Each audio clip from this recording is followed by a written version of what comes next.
ધારાસભ્ય અને રાજ્યમંત્રી મુકેશ પટેલ પૂરગ્રસ્ત વિસ્તારની મુલાકાતે છે, કારણ કે પરિસ્થિતિ ખૂબ જ વિકટ બની છે। વરસાદ ધોધમાર વરસ્યો છે અને હવે આપ જોઈ રહ્યા છો ધારાસભ્ય અને રાજ્યમંત્રી પોતાના મત વિસ્તાર ઓલપાડના ગામોની પૂરની સ્થિતિની તાગ મેળવ્યો છે।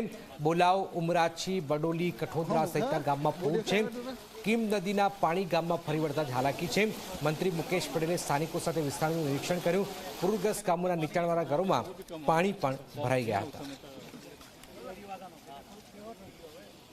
છેલ્લા 3 દિવસથી જે 14 થી 16 ઇંચ જેટલો જે વરસાદ જે પડ્યો છે એના કારણે જે ઓલપાડ વિસ્તાર છે એની તાસીર એવી છે કે તમામ સુરત જિલ્લાનું પાણી ઓલપાડ થઈને જે ઓલપાડની બાજુમાં દરિયો આવેલો છે ત્યાં આમાં કીમ નદી આવેલી છે। કીમ નદી થઈને જે પાણી જાય છે ત્યાં પાણીનું લેવલ અત્યારે જોયું છે 11.90 મીટરની ઉપર છે। ભયજનક સપાટી 12 મીટરની છે, પરંતુ સામે ભરતી પણ હોય છે। ભરતીનું પાણી અત્યારે દરિયો પાણી લેતો ના એટલા માટે અત્યારે લેવલ વધ્યું છે।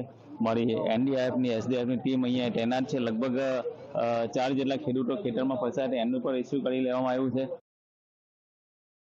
આદિવાસીઓ જે મકાનની અંદર આયુષ્માન ભારતનું જે બિલ્ડિંગ છે તેની અંદર જે અંદર ફસાયા હતા એમને પણ અત્યારે એનડીઆરએફની ટીમ છે એ લેવા ગઈ છે અને એમના માટે તમામ પ્રકારની સુવિધાઓ અમે અહીંયા જ ગામની અંદર સ્કૂલના બિલ્ડિંગની અંદર કોમ્યુનિટી હોલની અંદર તમામ પ્રકારની સેવાને ઉપલબ્ધ કરી છે।